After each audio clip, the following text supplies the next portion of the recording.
de este momento, todo lo que escuche es bajo su propio riesgo, excepto, claro, los cortes comerciales. De continuar la revolución, la necesitamos mocharle la mano. Unos genios. El que suelte el tigre. Matrimonios entre hombre y mujer. Callo. Radio Fórmula. Callín Canallín. Felicidades, un año de la maldita hora.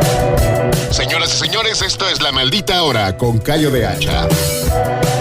Bienvenidos a su maldita hora, son las 9 de la noche en punto y nos está escuchando completamente en vivo, así es, a través del Facebook Live oficial de Radio Fórmula y a través del 104.1 de FM, 1500 de AM, este martes lluvioso, este martes gris, 11 de septiembre. Y no lo va a creer, se cumplen 17 años del peor atentado en la historia de Estados Unidos. No me refiero al nacimiento de Donald Trump, esos ya son como 80. 17 años de la caída de las Torres Gemelas. Ya pasaron 17 años y como podemos recordar, ¿se acuerdan de Al Qaeda?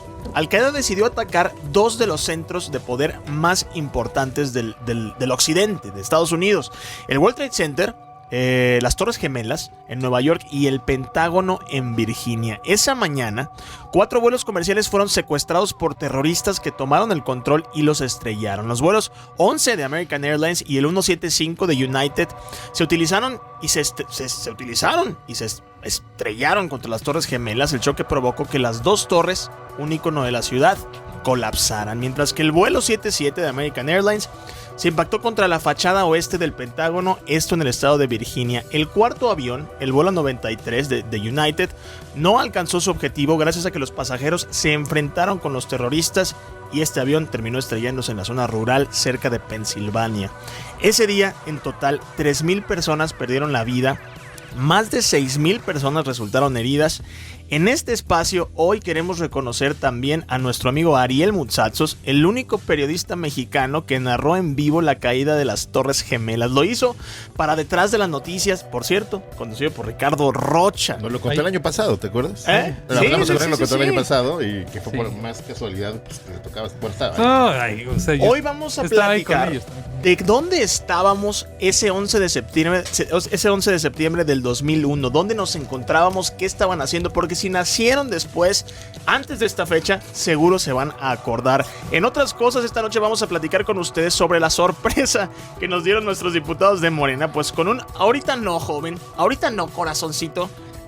Dieron a conocer que no habrá la reducción de salarios que ellos mismos habían prometido. Miren, se los dijimos y se los dijimos muy claro. Una cosa es estar en campaña y andar prometiendo hasta a tu mamá, y otra cosa es muy diferente, gobernar un país. Por cierto, nomás apareció en este programa, y esto sí es cierto, nuestro querido Wander Josué, que platicamos con él ayer de Costa Rica, y hoy le banearon su página de Facebook. Hace rato nos lo contó. Señor presidente, señor de los memes, presidente Enrique Peña Nieto, Dios Azteca, ya perdónelo, por favor, que su gracia caiga. Un abrazo a Wander. Un abrazo. Saludos. En teoría se lo regresan, se lo van a regresar, ¿no? El Facebook. Esperemos que sí. Mañana nos vamos a cerciorar de eso. Además, les vamos a decir de la terrible, espantosa vida que lleva la pobre perseguida de Karime Macías en Londres, sudando del temor de que la cuarta transformación la vaya a alcanzar. Antes de ir a un corte, les tengo que adelantar que esta noche les vamos a contar de un nuevo Lord. Y no es Lord Arañas, no soy yo, es Lord Botana, señores. Así que 55 13 86 32 44. Mándenos sus mensajes y cuéntenos qué estaban haciendo el 11 de septiembre del 2001. ¿Qué hacían ese día? ¿Dónde estaban? ¿Cuántos años tenían? ¿Y qué pensaron que iba a suceder durante la caída y después de la caída de las Torres Gemelas? Vamos a ir a un pequeño corte. 55 13 86 32 44. Ya están en la maldita hora. ¿De dónde estábamos o qué? No, contémoslo en el programa, ¿no? Amigos, les vamos a contar el día de hoy dónde estábamos cada quien. En el 11 de septiembre. El 11 de septiembre del 2001. Yo me acuerdo muy bien, la neta. Me acuerdo. Pues no, que no íbamos a contar eso. Perdón, nos vamos a esperar. Oye, se van a ir a huelga los pilotos de Aeroméxico. Sí. El 1 de octubre. Traer a alguien. Están convocando, o sea. A ver, el tema es que después del accidente de Durango les quitaron la prestación de tripulante viajando en cabina. Eso quiere decir que cualquier piloto se podía meter en cabina, ocupar un asiento ahí, te llevaban como chafirete, como un Uber. Y también su familia, ¿no? Tenían una para su familia. O Bueno, el tema Las es que... familias volaban gratis, ¿no? Tengo entendido, los de Aeroméxico. No sé si sí, volan gratis. la familia, la familia directa sí pagando impuestos, o sea, 200 pesos por ¿Eso boleto. ya no se va a poder? No, eso sí, pero... Yo no tengo familia piloto, pero... No, o sea, por lo de tripulante de la suerte. viajando en cabina, después de gente, los pilotos aseguran que se trata de una violación al error, contrato ¿no? colectivo. Que le dieron el mando al piloto que estaba viajando. Sí, por eso lo cabina. suspendieron. No, pero lo que yo entendí es que el clima sí fue la razón. Ah, no, por sí, la del pero Pero fue una accidente. negligencia. Esto es por como su lo O sea, a de... ver, Pero de todos ¿Hubo modos negligencia? lo hubiera- O sea, los pilotos que eran no estaban tripulando o cómo Es decir, No, era ¿se acuerdan de la piloto y el película del copiloto. vuelo? Sí, no es En nada, donde es no como tenía, eso. o sea, que el piloto en lugar de o sea, porque estaba tomado, no el de Aeroméxico, el de la película, el de la película, el vuelo, no es sacar de con, ¿Era negro también? No sé. Estaría bueno. Salvó a los tripulantes. Que es una gran película esa, sí, ¿eh? Está mal. salva a todo mundo, pero lo terminan metiendo al bote porque estaba ebrio.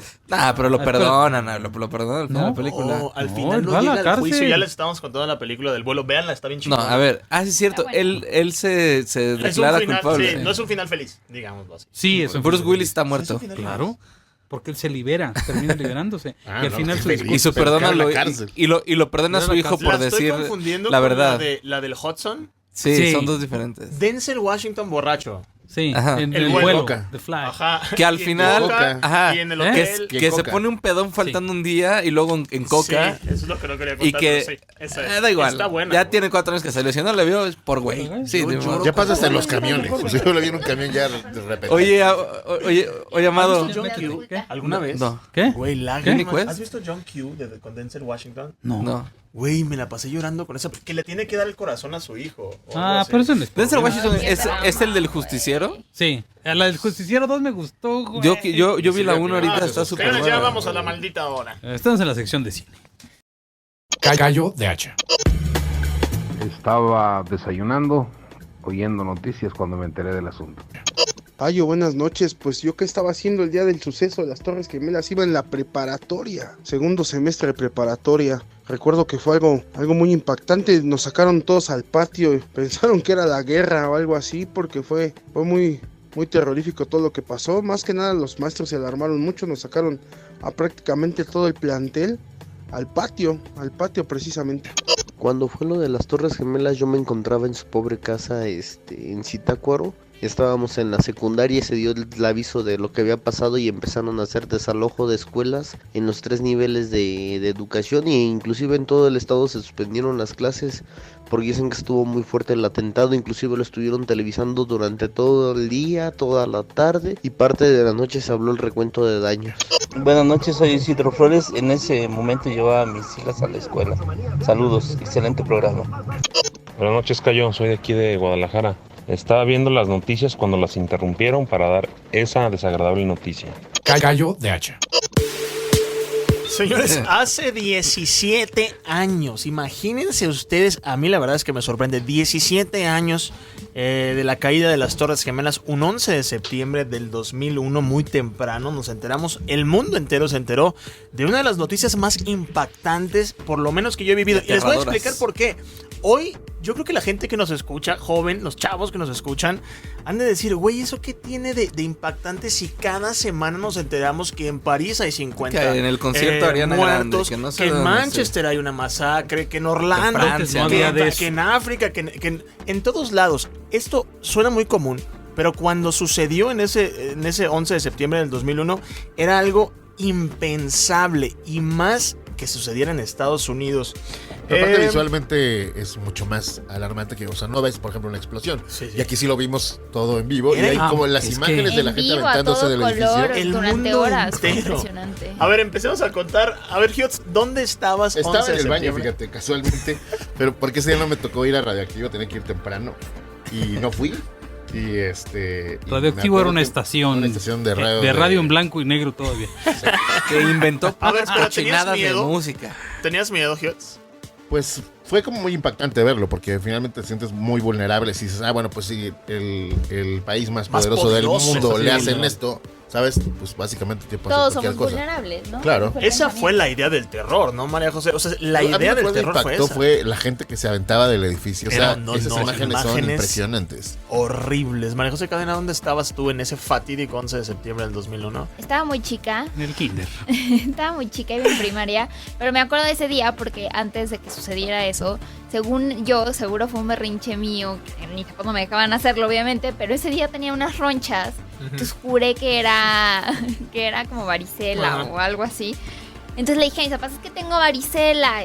Bueno, ya vieron las ronchas y me dijeron, quédate y te llevamos al doctor. Eso fue sencillo. Ese día, justamente estoy en la cama con mi mamá así en la mañana, estábamos desayunando, no sé qué, y le cambia a la televisión. No me acuerdo. Le cambia y aparece en una de las torres con humo en ese momento.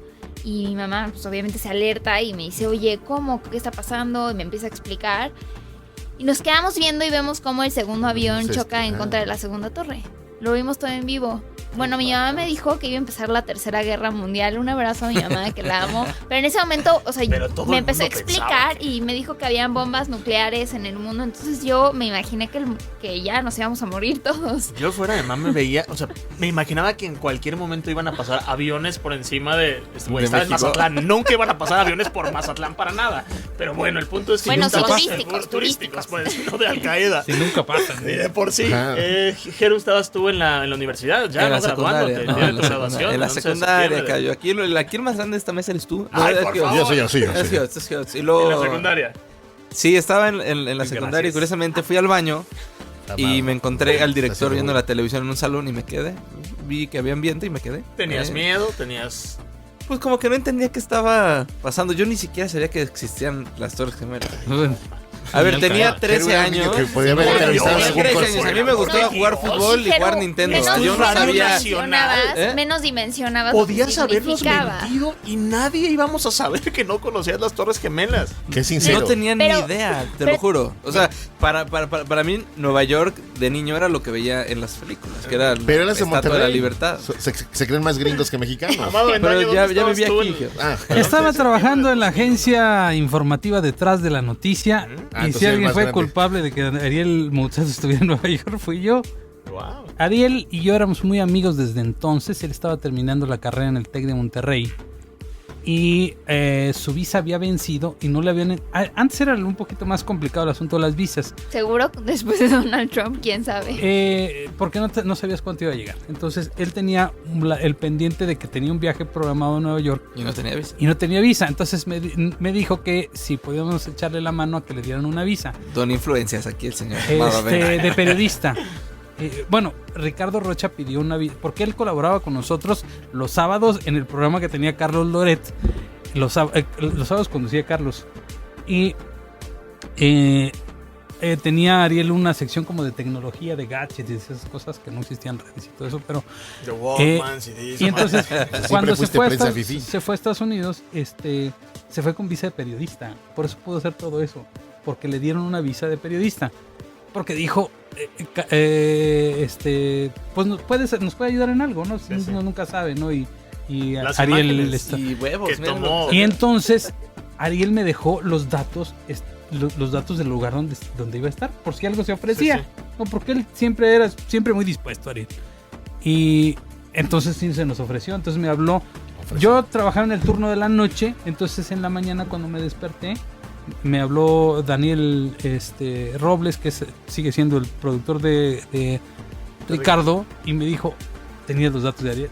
Sí, prende la tele. Entonces ya vi, y entonces le hablé, buscamos ¿Y qué inmediatamente. pensaste? ¿Qué fue lo primero que pensaste cuando viste que los aviones? Primero pensamos que era un accidente. Que era latino. Y una cosa muy curiosa es que a todo el mundo se le fue el segundo avión. Cuando estaban Leonardo Kurchenko y Adela Micha en el noticiero de la mañana, justamente. Y a ellos se les fue porque dijeron aquí, o sea, el otro avión se estrelló detrás de ellos y ellos pensaron que era una repetición del pero sí lo vimos porque hasta mi mamá me acuerdo que gritó. Sí, pero ellos no se dieron cuenta. Mi mamá gritó, pero pensaron que era una repetición. 4 aviones ese día, ¿no? Sí, bueno, fue el de Pensilvania en el Pentágono. Que el Pentágono nunca, no hay video que se estrelló ningún avión. Y uno que es el de la famosa película un gran misterio. Es un gran misterio que no sea... Ahora, y como lo recordamos el año pasado, a Ariel le tocó narrar en vivo la caída de las Torres Gemelas, que fue algo realmente espeluznante. O sea, para mí me puso los pelos de punta cuando Ariel interrumpe a Ricardo y le dice: se está cayendo la segunda. A mí algo que me impresiona es que, digo, yo estaba muy niña, pero creo que ese día mi mamá se fue, tenía una junta de trabajo y luego tenía una comida, y como que mis papás siguieron con su trabajo y su día normal pendientes de las noticias, y pues yo me quedé porque supuestamente estaba enferma. Me quedé todo el día viendo las noticias, estaba muy chica, y yo veía cómo la gente se aventaba esos videos. Y para mí fue muy impresionante, y ahí fue cuando me empecé como un poco a investigar qué era lo que pasaba, y como que me metí a preguntarle a mis papás, y de ahí me regalaron unos libros al respecto. Y por ejemplo, yo creo que eso a mí en lo personal me marcó mucho, porque al final no sé si hubiera estudiado relaciones internacionales si no hubiera visto así el 11 de septiembre, si me hubiera tocado en la escuela o algo. Yo creo que el diferente. mundo sí es diferente después del 11 de septiembre. O sea, en serio. Pues de entrar a los aeropuertos. De entrar a los aeropuertos. La seguridad y la seguridad de los aeropuertos. El memorial me parece terrorífico. Pero yo creo que llorar, o sea, no puedes salir de ahí si no lloras. O sea, no sé si es requisito. ¿Del Te memorial? metiste al museo. Al museo de Yo hace poco estuve ahí, fui al memorial, pero no me meto al museo. Puedes escuchar lo que se habla, las cajas No, negras yo de no los voy, aviones. Puedes escuchar los mensajes, los últimos mensajes que le daba, no sé, a su esposa, a sus hijos, los últimos mensajes de teléfono. En serio que ese museo es impactante. Yo siempre he pensado que, bueno, ese memorial aparte es un ícono hoy en Estados Unidos. Podría haber uno. Y ya no hicieron nada ahí, ¿no? ¿eh? O sea, ya no construyeron nada. No, hay una fuente que va para abajo y están todos los nombres de las víctimas. Y es un terreno gigantesco. Es un terreno enorme. A mí siento que cuando llegas a ese lugar hasta se siente como una energía muy pesada. Y yo no me meto porque siento que es un poco del morbo. Veo la fila de cientos de personas afuera del museo, que obviamente es una parte de la historia importante, pero siento que es un poco morboso el llegar y escuchar los últimos mensajes. Estaba llore. Y te ponen al fin, ya estamos hablando del memorial del 9/11. Te ponen los videos de los programas de televisión que pasaron esa noche. Claro. Y te rompe el corazón. Bueno, Ariel me trajo el New York Times ese día. Me lo trajo de recuerdo. Es impresionante. Porque tiene la foto en grande de una de las torres cuando estás justamente incendiando. Y algo que llama la atención, perdón por interrumpirte, es que, por ejemplo, he leído como varios periodistas de ese día del New York Times, por ejemplo, que están contando un poco sus historias del 9/11 hace 17 años. Y justamente Estados Unidos está a punto de entrar a unas elecciones en menos de 2 meses. Muy importantes para Donald Trump. Hoy se votan, o ahorita en la noche se están votando varias cosas, como por ejemplo quiénes van a ser los candidatos de ciertos estados, distritos, etcétera. Entonces cuentan un poco cómo en Nueva York cambió la manera de vivir de los neoyorquinos, vinieras de donde vinieras, seas quien sea, tuvieras el dinero que sea, porque vivieron un poco esta unidad que creo que nosotros los que vivimos, sobre todo en la Ciudad de México, podemos saberlo después de los temblores, que es como una solidaridad, una empatía, una compasión por tu vecino, por el que está al lado de ti en el transporte público, que no se nos debe de olvidar. Alguien me decía que la identidad del neoyorquino incluso llega a ser más grande que la del gringo, pues, o sea, que puedes, de cualquier país puedes vivir en Nueva York y sentirte arropado por esa identidad. Señores, tenemos un audio de Donald Trump, ¿no? Que queríamos platicar, de que sucedió el 11 de septiembre. Hace 17 años Donald Trump nos enseñó cómo era una mala persona. Se sabía. Vamos a ir a un pequeño corte y les vamos a platicar sobre este audio. De regreso lo vamos a escuchar. Señores, no se despeguen. Vamos a hablar. Se van a bajar el presupuesto, el sueldo, perdóname, los diputados. Les vamos a contar, pero ya saben la respuesta. 55 386 32 44 están en la maldita hora. Lo sacaron. ¿Qué es el Tesoro de la Nación? Pero que no esté en el fuerte Knox, ¿no? ¿Qué es así? ¿Pero qué es exactamente? Oro. O sea, todos los dólares están respaldados en oro. Entonces tienen unas fortalezas. ¿Estaban en las Torres Gemelas? Yo creo que no. Si estuvieran estado abajo, pues y que con lo sacar sacaron. todas las cosas, lo sacas y ya. ¿Y qué era? ¿Oro? Supongo. Porque dólares, pues si los vuelves a imprimir, ese dinero ya se quemó. O sea, ya regresó. ¿Se acuerdan de cuando le avisaron a Bush? Sí era Bush, ¿no? Sí. Sí, que estaba en Florida, ¿eh? Pero, güey. Cuando estaba con los niños. Y con el libro al revés, güey. Ahora sí comes y te vas. O sea, se tuvo que haber parado en ese momento. Muchachos, hay una emergencia. Con permiso, ¿no? A mí se me hace raro que George Bush haya salido tan mal en percepción después de haber sido el presidente en una catástrofe. Usualmente no, pero a ver, va muy o bien. sea, le declaró la guerra a Irak. Reelección. Ya me acordé, claro. No, de ahí fue que... Después la reelección. Claro. No, sí, ideal para cualquier... No, y le declara la guerra a Irak y Afganistán. O sea, pero tienes que ver el contexto internacional. No es por una teoría conspirativa, pero simplemente vienes de la década de los 90, en el cual pues fueron diferentes conflictos, pero ya no tenías a la Unión Soviética, ya no tenías a los comunistas porque supuestamente ya le habías ganado, ¿no? Al final la Unión Soviética se cae a principios de la década de los 90, se cae en el 89 el muro de Berlín. El Occidente había triunfado. El Occidente triunfa y de una forma u otra tienes que empezar a ver, Estados Unidos colaboró con la invasión de Irak a Kuwait, sí. con Saddam Hussein. Y luego 11 años después de declarar la guerra. O sea, al final tenían que buscar, y no es conspiratorio, es ¿Pero histórico. te acuerdas? O sea, fuera de... Tenías que buscar un enemigo en común. Pero es que hay tantas cosas. ¿Se acuerdan Que fue Osama Bin Laden en ese de momento? la historia que las dos familias, los Bush y los Bin Laden, Y los eran Laden. amigos, O sea, amigos petroleros. No, de claro. familia eran real, de negocios Petroleros, sí. Y no estoy diciendo que George Bush lo haya No, provocado, ajá, pero sí. simplemente sí hubo un cambio de percepción que incluso creo que fue un poco injusto con la comunidad musulmana alrededor del mundo, porque creó un siempre gran nos racismo y En estereotipo. Estados Unidos muchísimo. Y ¿Te en todo acuerdas el de una mundo. campaña terrible? If you hear something, say something. Y la gente nada más Sí, veía a un árabe. Se le iban encima, Güey, güey. era horrible. Terrible, Bueno, que para perdón, pero o musulmanes. sea, los que han sido terroristas son la mínima parte Sí. de la comunidad musulmana.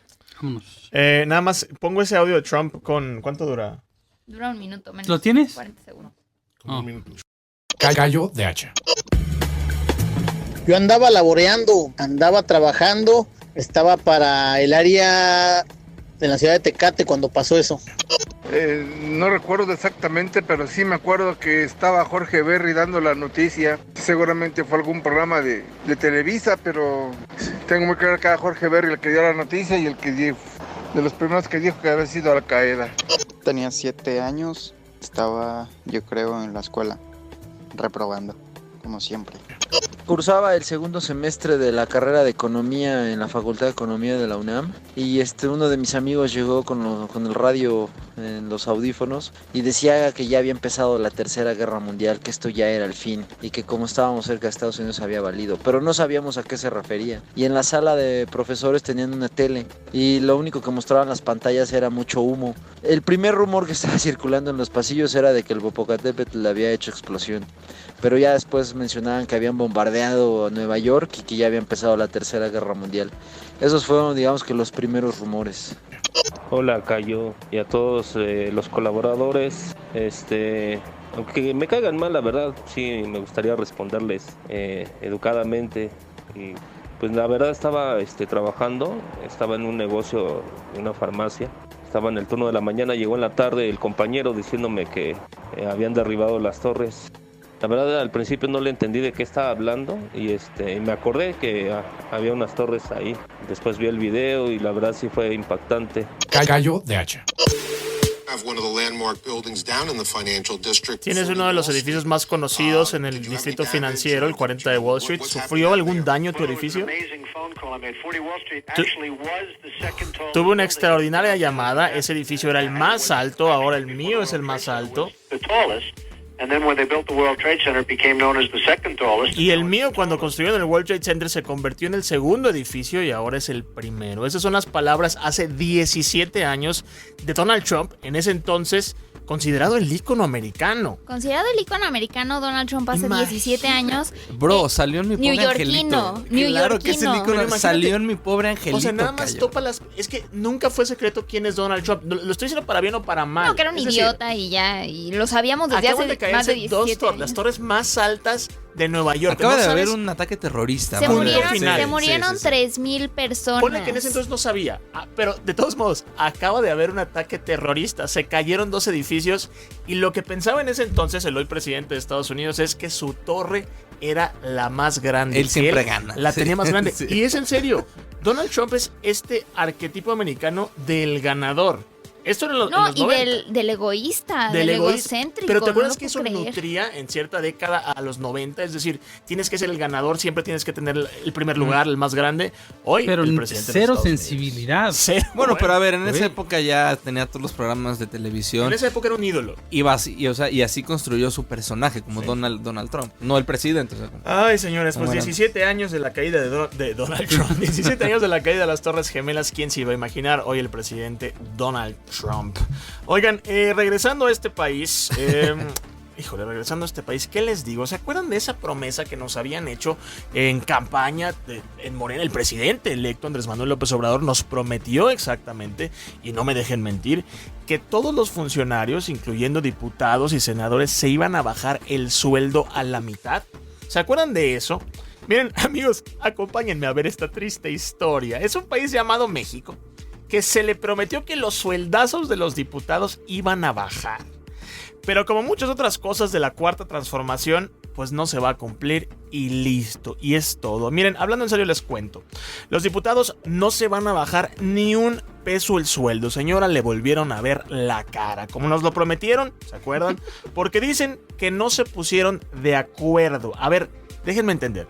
Son mayoría en las 2 cámaras. Lo único que tenían que hacer, supongo, es levantar la mano todos y decir sí. Ahora, aún teniendo la mayoría, no se pudieron poner de acuerdo. Y déjenme decir que se les dijo. Fue una vil mentira. Mario Delgado, invitado a este programa, por cierto, coordinador de la bancada de Morena y presidente de la Junta de Coordinación Política de la Cámara de Diputados, aplicó un ahorita no corazoncitos, y dio a conocer que no va a haber reducción porque no se pudo llegar a un acuerdo. Ahora, ¿qué les digo? Me preocupa. Se les dijo. Y al parecer son 6 años de se les dijo. Pero hay algo que sí me preocupa. Una de las cosas que dije, bueno, va a ser positivo el triunfo de Andrés Manuel López Obrador es en esto. Se va a acabar el mito. Yo no pensé que el mito se iba a acabar en 6 meses. Cuando todas las promesas que habían hecho, ninguna se ha hecho realidad. Y la reducción de los salarios a la mitad, pues resultó ser una farsa. ¿Qué crees que esté pensando toda la gente que creyó en esto? Mira, es que están metidos en una bronca retórica porque escuchaba una entrevista que le hizo a un diputado de Morena hace un ratito, Azucena Uresti, y dice que no, que sí se van a bajar el sueldo. Pero que ahorita no. No, que sí, que en realidad sí se lo van a bajar. Pero es que lo que establece como percepción es 149,230 pesos, ¿sí? Eso es lo que ganan. Lo que ganan porque está, o sea, la ley te dice que si tu salario mensual es de 74,672 más 45,000 pesos de asistencia legislativa y otros 28,000 para atención ciudadana, todo eso pues son tus percepciones mensuales. Ajá. ¿No? Se supone que no puedes ganar más que el presidente de la República. Se supone. Entonces, van a hacer la artimaña verbal o retórica de decir que no, si se bajaron el sueldo. Que esto es para otros conceptos. Entonces lo van a volver a disfrazar. Porque si no se meten en la bronca de esto del artículo 127 que establece que nadie más, la ley reglamentaria a este artículo que le van a hacer, en donde establece que nadie puede ganar más que el presidente de la República, y que el presidente de la República va a ganar 108,000 pesos. Entonces, una de dos, alguno de los dos terminará mintiendo, pero lo van a embarrar de este merengue discursivo para hacer parecer que no fue así. A ver, o sea, es simulación. En total cada diputado ahorita que no se van a bajar el sueldo va a ganar 140,230 pesos al mes. Que es más jodido, porque hay diputados que tienen partidas, presidentes de comisiones, o sea, etcétera. el más fregado, que se roban los cacahuates. El más fregado va a ganar casi 150,000 pesos. El más mensuales. jodido de los diputados, sí. No estoy en contra de que ganen eso. Si van a trabajar por el bien del país, yo no tengo... Al final tienen equipos de trabajo que tendrían que pagar ellos con su sueldo. Tienen no cargarnos los tintes de pelo, ni cargarnos la gasolina, ni mucho menos. O sea, si van a ganar eso, ok, que trabajen. Pero el tema es que uno de los mandatos, una de las promesas de campaña de Andrés Manuel era justamente reducir los sueldos de los funcionarios públicos, ¿no? Era de no puedes tener un gobierno rico con un país pobre. Pero muchas veces les dijimos, es que no funciona así, o sea, no es tan fácil que vas a llegar por tus pistolas y vas a intentar cambiar a la segunda semana de tu trabajo los salarios cuando hay un sistema en el cual todos tienen que estar de acuerdo y ya se toparon con la realidad, como se quejaba Sergio Mayer que no le iba a alcanzar, se toparon con que la realidad es muy distinta a las cosas que tú prometes en campaña. Mira, pero a ver, Majo, así lo dijo AMLO. Una cosa es lo que se dice en la campaña y otra cosa es lo que hace cuando ya se gobierna. Es que mira, a ver, creo que todos estamos de acuerdo que los diputados tienen un trabajo por el cual tienen que ser remunerados. O sea, son horas y su trabajo, nos guste o no, lo hagan o no. Este trabajo son nuestros representantes. En teoría, el peso de la responsabilidad que tienen es muchísimo. Ahora, estoy hablando cómo deberían ser las cosas. Conocemos qué hacen los diputados. A mí, el miedo de esta propuesta, y lo dije desde el principio que fue anunciada, es mientras más le quites a los diputados, más van a encontrar maneras de ver de dónde van a reponer ese dinero. Yo siempre he pensado que la solución no es que los diputados ganen menos, sino que hagan lo que tienen que hacer. Ahora, pues ya se dieron cuenta que no va a ser así. Y en total, bueno, son los 149,230 pesos que se van a embolsar al mes. Delgado prometió que las conversaciones sobre el tema van a seguir, por si estaban pues pendientes de que no iba a suceder. Esta es la bronca de la simulación. Es decir, yo veía un tuit de Fernando Belanzarán donde dice, es que no queremos diputados que estén simulando que llevan toppers a comer cuando pueden salir a la esquina a comerse una torta o pedir su comida. O sea, el chiste es que no se le carguen esos gastos al Senado. Ok, pero ¿para qué hacer el show de que llevar un topper? Es alimentar a esa audiencia, pero es insultar un poco a todos los demás, ¿no? Es ahora, tratar de simular que todo es... que ahora ya somos austeros. O sea... No va ser por austero ahí. sin tener que hacerlo. Y nosotros no lo podíamos creer, lo hicimos en broma, en Diario de Confianza. Era la idea más ridícula del mundo, en serio, no pensamos que le iban a tomar. Y ayer Martí Batres sale con su video y también llegó Ricardo Monreal, sin casco, por cierto. Hoy la volvió a hacer en bicicleta y a volver a decir lo mismo. Es que en el ridículo. ¿Cuánto tiempo crees que dure esto? Mira, va a durar 15 días. ¿Tú crees? Pues yo creo que sí. Buscando más empatía con la gente, ¿no? Pues resulta que sí podemos tener gobierno rico con pueblo pobre. Al parecer eso es lo que vamos a tener. Y mira, yo insisto, la verdad es que por lo menos aquí consideramos que no se trata de venganza. No queremos ver a los diputados robando comida para poder comer. ¿Estás de acuerdo? Seguro, ¿no? Sí. Yo quisiera ver a los diputados ganando lo que merecen y haciendo el trabajo que tienen que hacer por ese dinero. Sin embargo, no estamos viendo ninguna de las dos. Ahora imagínate, bueno, ya ni le voy a seguir. Señores, pues oficialmente que siempre no, que las pláticas van a seguir. ¿Qué dijeron los chairos? Si son mayoría en el Congreso. ¿Qué dijeron los chairos? Sí, te digo algo, ¿no? Los chairos están calladitos. Sí, en esos temas no hablan, no dicen nada. Todo. Sí, no ahora, dicen nada. ¿Qué dijo Tolini? Calladito. Nada más retweet y ya. Es que no pueden con su incongruencia, esa es la bronca. ¿No será mejor salir a decir, sabes qué era campaña? Era campaña. Pero es que Andrés Manuel lo dijo, Cayo. Andrés Manuel tiene un video en donde dice, una cosa es lo que se dice en la campaña y otra cosa es lo que se hace cuando se gobierna. Lo deberíamos de tener aquí. Aquí lo tengo. Ah, pues para que cada que pase esto, no, cada que pase esto ponemos el audio. Y se les dijo, hasta el presidente se los avisó. Oigan, 55 386 32 44. ¿Dónde se encontraban el 11 de septiembre del 2001? ¿Y qué pensaron que iba a suceder ese día de la caída de las Torres Gemelas? Vamos a ir un pequeño corte. Ya están en la maldita hora.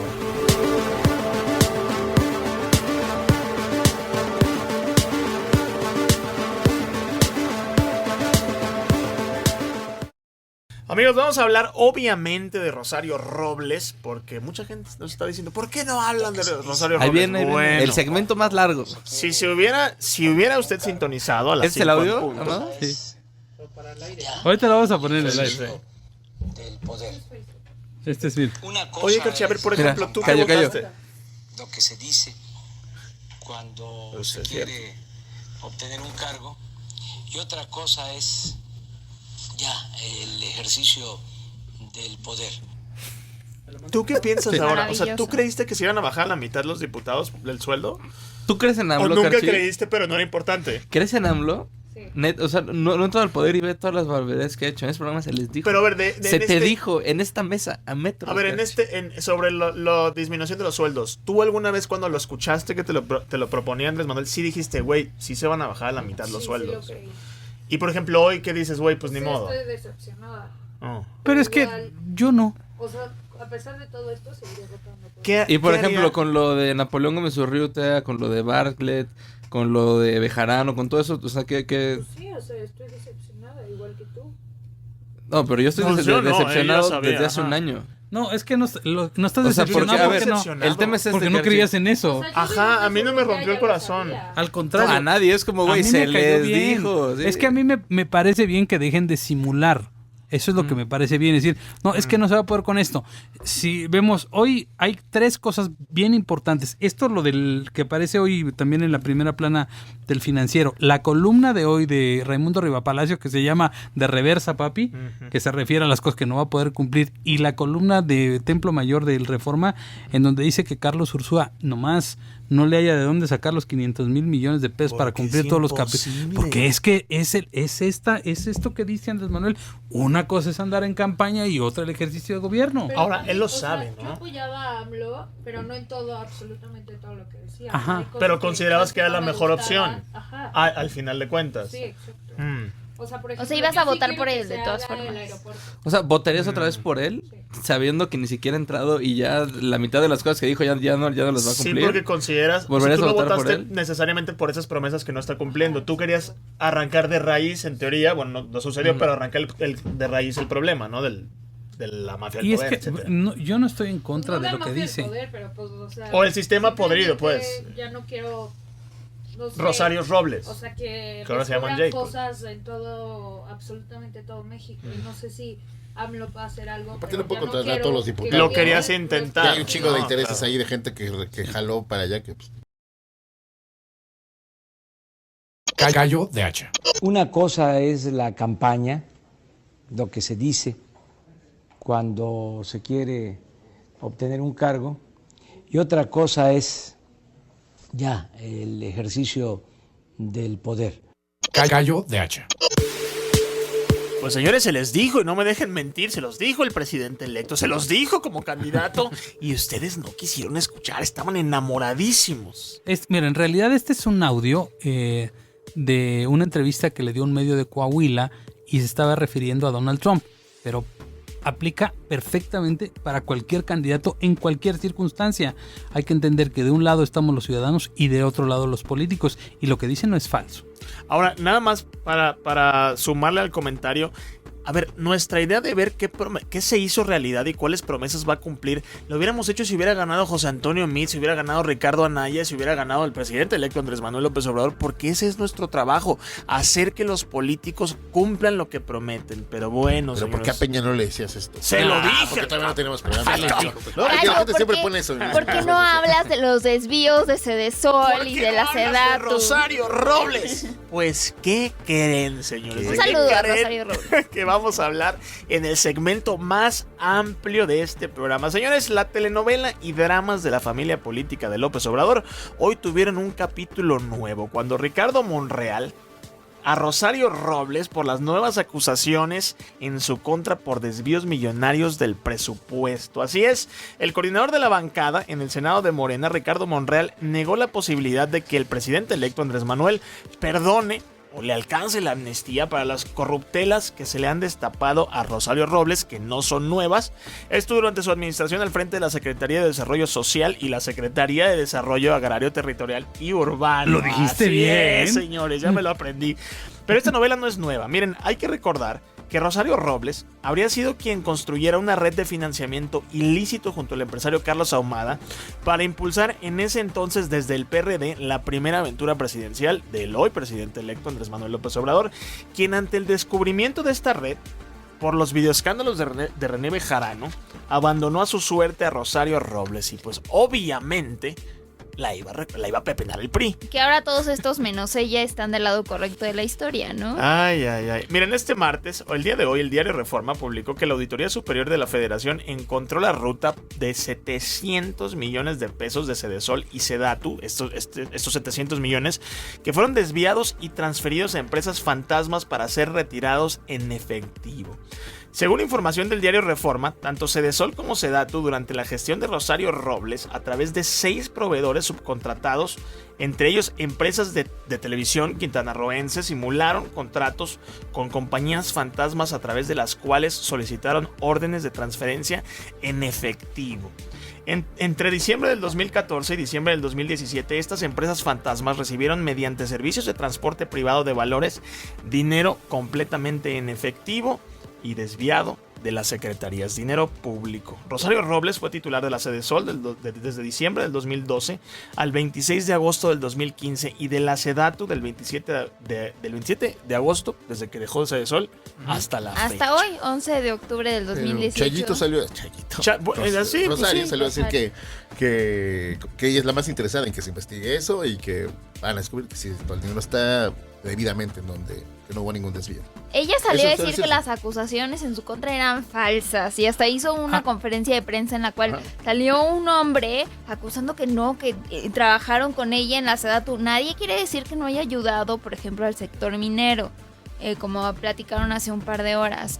Pero eso no quita que posiblemente sí se hicieron estos desvíos porque ya se nos hizo costumbre.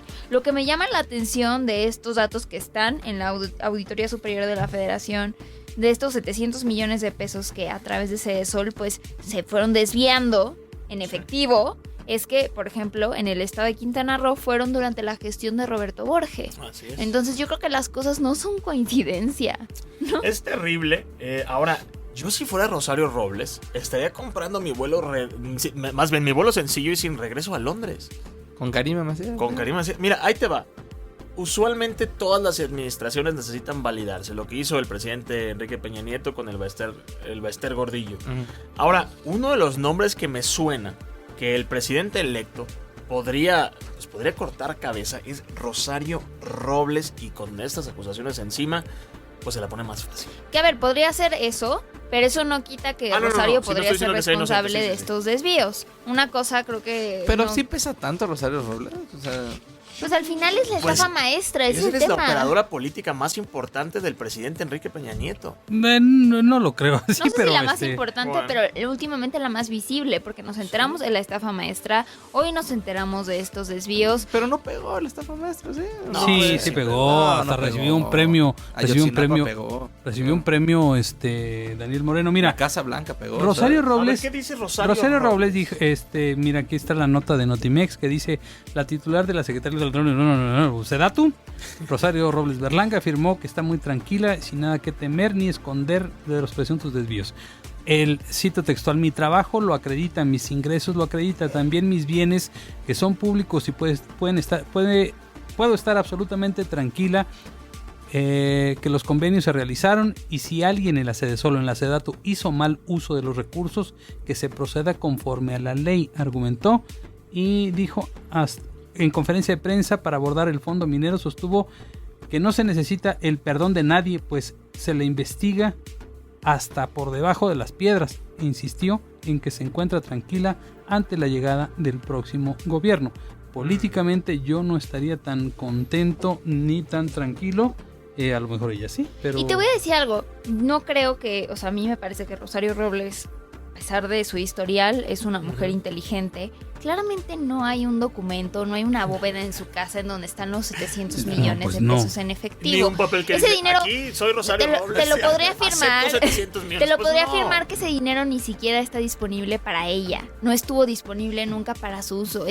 Se llaman operaciones políticas, que es una maña de los funcionarios públicos que se tiene que eliminar de raíz. Eso esté quien esté, del partido que esté, porque Rosario Robles llegó al PRI, pero después de que la hicieron a un lado por el tema de... Estuvo con Andrés Manuel. Ella sucedió a Andrés Manuel en la Ciudad de México. No creo que Rosario Robles tenga el dinero a su disposición y lo haya invertido en absolutamente nada. No era un dinero ni siquiera para ella, lo podría hacer. Ahora, será mucha casualidad que secretaría que pise Rosario Robles, secretaría que se encuentran desvíos millonarios. Pero es que también pregunto, porque hay muchas casualidades, ¿no? Tiene muy mala suerte, puede ser.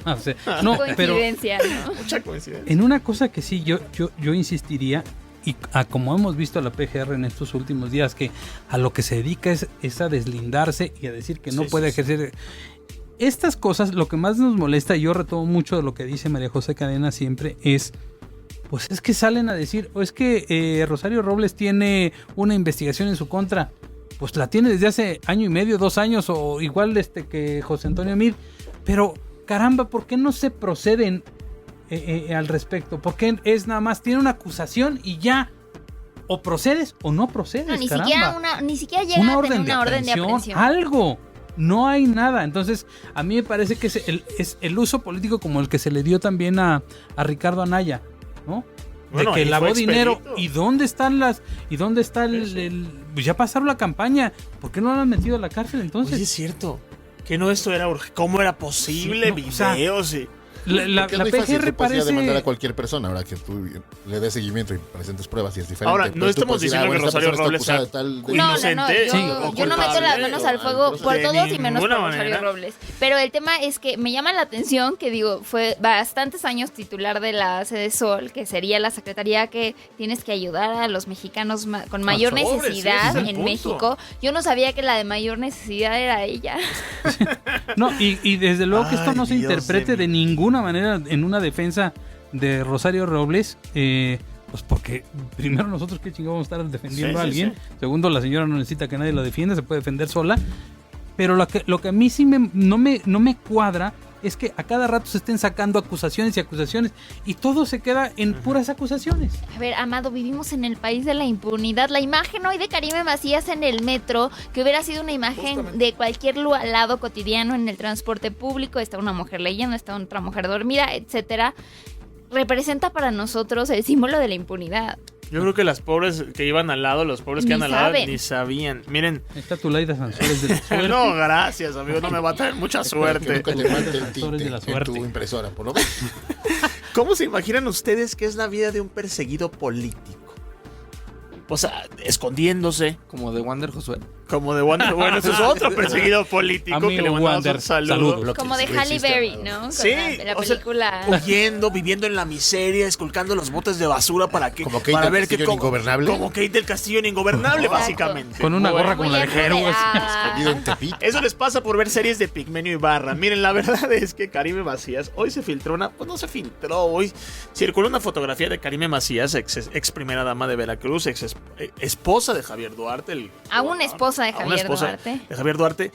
Ella estaba en el metro, temblando de miedo, leyendo el Universal, el Financiero. El Proceso. El Regeneración. ¿Qué me va a pasar a mí?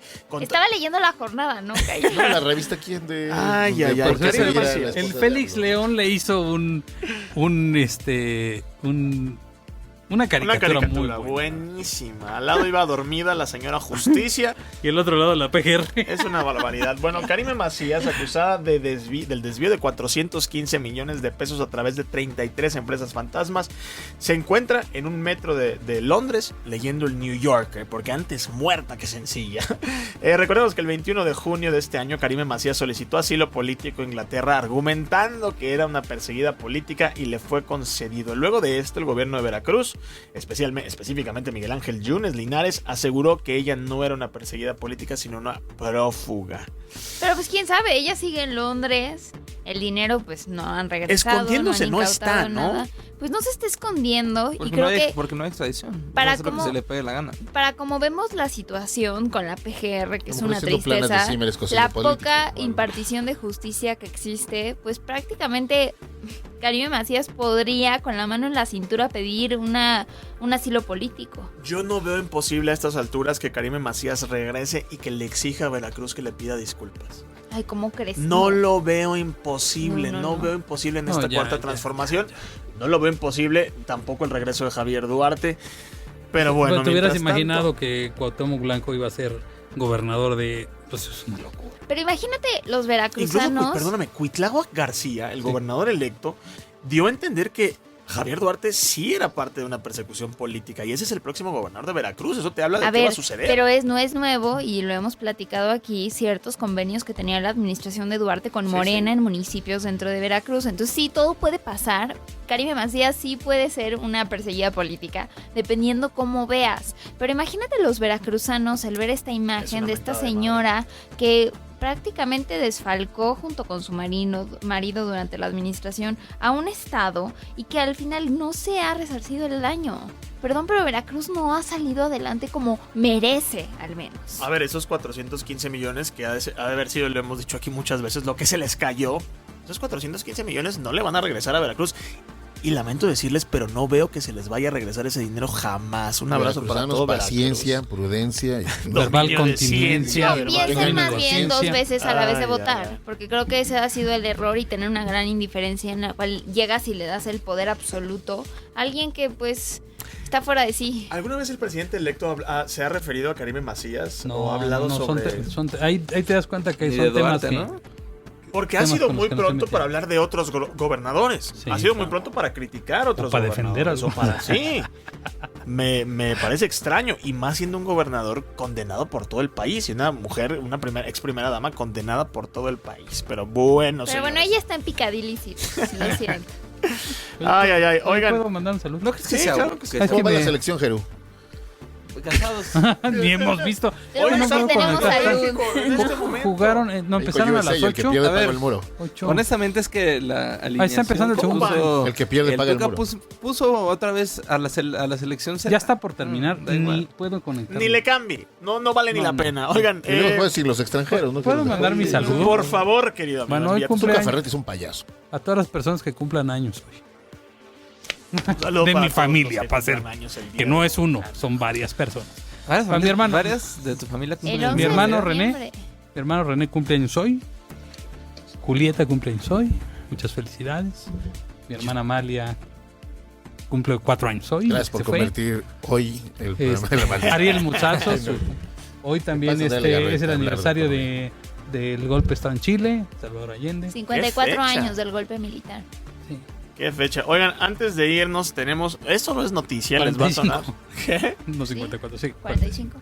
Oigan, esto no les va a sonar nada nuevo ni nada novedoso, no hay ninguna sorpresa, pero cachan a diputado robando. No. Hasta aquí no hay sorpresa. Si usted vive en este país, esto es lo de todos los días. Cachan a diputado, pero ¿sabes para que soy más salvista? Del PT. Del PT, claro. Oigan, el diputado potosino... Tenían que adivinar de qué partido era. Les iba a decir, claro.